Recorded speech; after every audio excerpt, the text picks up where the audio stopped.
नमस्कार विद्यार्थी मित्रांनो. I am Sri Sunil L Sonawane. He is presenting 4.2 to Serve with Love Part 9.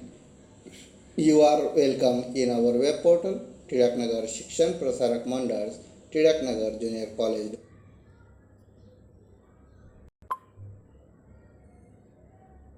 East. तर मागील भागामध्ये आपण मिस डेअरपर्यंतचं पाठ घेतलेला आहे. आता miss Phillips. Character sketch of Miss Phillips. Miss Phillips is a teacher working with the narrator in Greenslade School. Her name is called along with Mr. Weston and Mrs. Dale Evans by Denham. Her name is also referred by the writer as Miss Euphemia Phillips. Mr. Weston, Mrs. Dale Evans, and Miss Phillips are chosen at random to answer students' questions authority and would often intervene skillfully to assist one of the others without causing embarrassment. Once again, Miss Phillips took the reins and her stock promptly shot up 100-fold. She reminded the school that every subject, including PT and games, and had been carefully considered and fitted into the teaching timetable so that each student received maximum benefit from it. The school, with its limited facilities, must be considered in terms of the greatest good for the greatest number, and it would be beyond anyone's power to please everybody.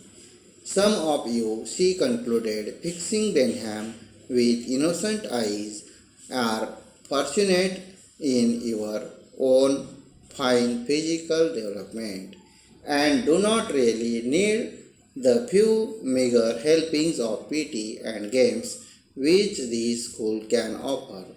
Try to remember that there are others for whom our programs is ideally suited. It may be that some of you older boys might even be able to help in that respect. Denham was not to be put off by these surgery remarks. When he rose up, she came right back at him, her baby blue eyes twinkling in her delight at these crossing staves. Let's say it is as much an exercise of the mind as it is of the body. To Denham, said to Denham, the whole timetable in this school is meant to help you in the world after you live here, and doing what you are told in spite of not liking it is part of the training. I feel sure that you will see the point in that. That stopped him. Poor Denham knew that he had been outwitted, but he could do nothing. Activity number 4. Compare the following characters. Miss Joseph and Denham, Miss Furman and Miss Dare, Miss Phillips and Denham, narrator and the head of the school. Miss Joseph and Denham. Comparison between Miss Joseph and Denham. The half-yearly report of the Students' Council was on November 15th and was one of the important days in the calendar of the Greenslade School. It was entirely their day, arranged, presented, and controlled by them. Their teacher, E.R. Braithwaite, observed their activities as they prepared for it. Nothing with pride, the business-like way in which tasks were allocated and fitted into a neat program. There were whispered conferences with members of other classes in the arrangement of it.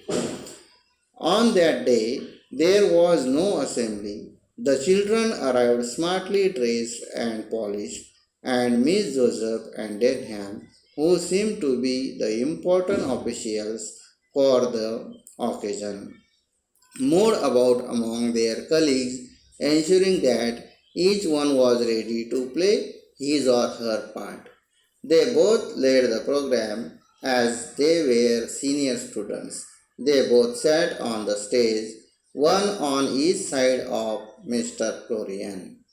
Miss Joseph gave a short explanation of the half-yearly report of Students' Council's purpose and its activities. Denham was to Denham has to report on PT and games and Miss Joseph on domestic science.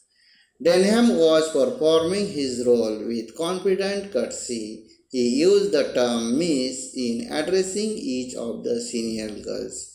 Miss Joseph gave a short address that their lessons had a particular bias towards the brotherhood of mankind, and mankind was interdependent in spite of location and differences in color, races, and creeds. She doesn't criticize in her report. Denham's report was a bit of shock. He severely criticized the general pattern of PT and games, emphasizing the serious limitations of space obtaining and the effect of that limitation on their games activities. He complained that the PT was ill-conceived and pointless and the routine monotonous. He see no advantage in doing it. He was a trained boxer. He was voicing the opinions of all the boys, for they cheered him loudly. Miss Phillips outwitted him, reminding schools attempt for students' overall development. He is courteous, dealing with women. Miss Comparison between Furman and Miss Dare. Miss Dare and Furman. Miss Dare and Furman are the students of E.R. Braithwaite's class. They together presented the report as representative of their class on the subject of physiology. Furman, as usual, had a trump card up his sleeve. When called, he made a signal to someone off stage, and Wells and Allison appeared bearing a skeleton between them, together with a sort of gallows. When this arrangement had been set up, there was the skeleton hanging from a hook screwed into the top of its skull, gently revolving at the end of a cord. This was somewhat in the nature of comic relief, and the school showed its approval by laughing uproariously.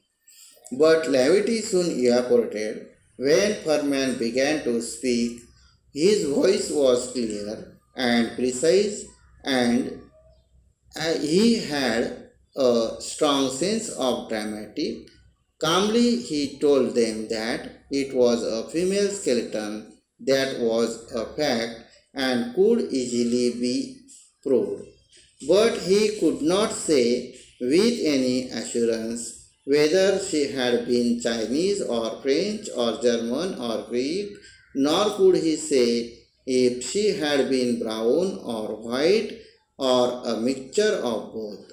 And from that, he said the class had concluded that basically all people were the same. The trimmings might be different, but the foundations were all laid out according to the same blueprint. Furman was wonderful. He had them eating out of his hand. Miss Dare's contribution was something of that anticlimax after Furman's performance, and she seemed to realize it. She spoke about the problems which all humanity has to face in terms of sickness and disease, and of the advantages gained by interchange of knowledge, advice, and assistance. Then next, Miss Phillips and Denham. Miss Phillips was chosen at random to answer students' questions arising from the senior presentations. When Denham pursues his inquiry on the necessity of requiring all students to take PT, blue-eyed Miss Phillips gave a surprise because everyone had been considering her as she was pretty and brainless.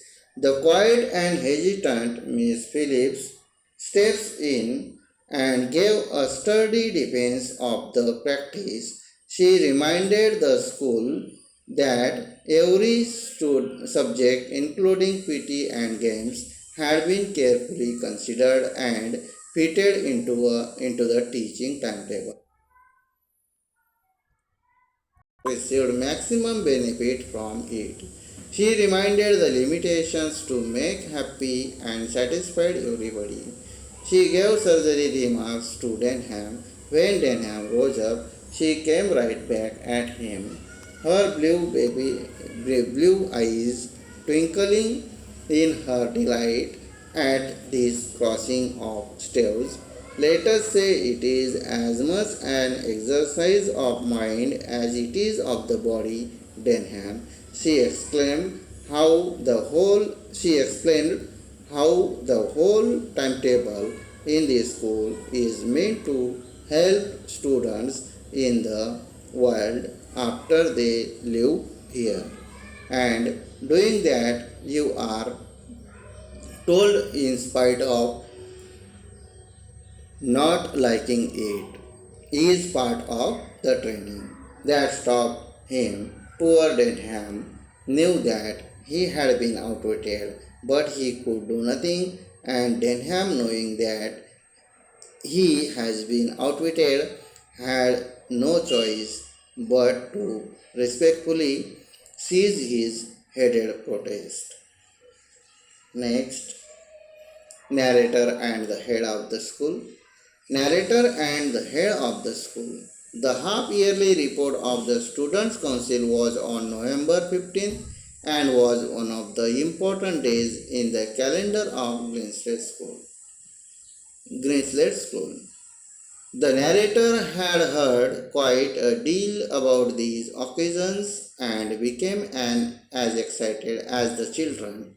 The narrator observed the activities of his class as they prepared for it, nothing with pride, the business-like way in which tasks were allocated and fitted into a neat program. There were whispered conferences with members of other classes in the arrangement of it. On that day, there was no assembly. The children arrived smartly dressed and polished. Throughout all the reports, the emphasis was on what they understood rather than on what they were expected to learn. When the turn of his class came, he sat up anxiously. He had guided and informed them, the representatives of the narrator's class, together with the subject on which they would report. He felt terribly pleased and proud to see the confident courtesy with which Denham used the term Miss in addressing each of the senior girls. He felt sure that this would in itself be something for the younger ones to aim at, a sort of badge of young adulthood. As their names were called, they walked up to the stage and took their seats with commendable gravity. His student, Miss Joseph, then gave a short address.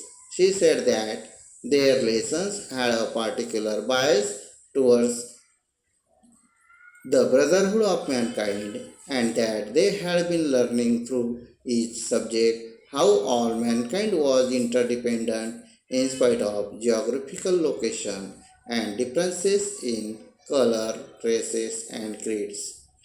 The head of the school, Mr. Florian, addressed the school at length, reiterating the aims and policy of the school and of the important contribution each child could make to the furtherance of those aims. He gave praise wherever it was indicated, but insisted that there was yet a great deal to be done by themselves towards a general development in conduct, cleanliness, and the pursuit of knowledge. He was the man in no way remote from his school. His remarks all showed that he identified himself with it and everyone in it. He then wished students success with the council meeting and left the stage to tremendous applause. तर विद्यार्थी मित्रांनो, या ठिकाणी आपला हे जे 4.2 हा संपलेला आहे आणि तुम्हाला होमवर्क म्हणून पेज नंबर 187 अँड 188 हे जे 2 पेजवरचे जे क्वेश्चन आहेत ते तुम्हाला होमवर्क म्हणून देण्यात येत आहेत. ते होमवर्क तुम्ही कंप्लीट करायचं आहे. थँक्यू.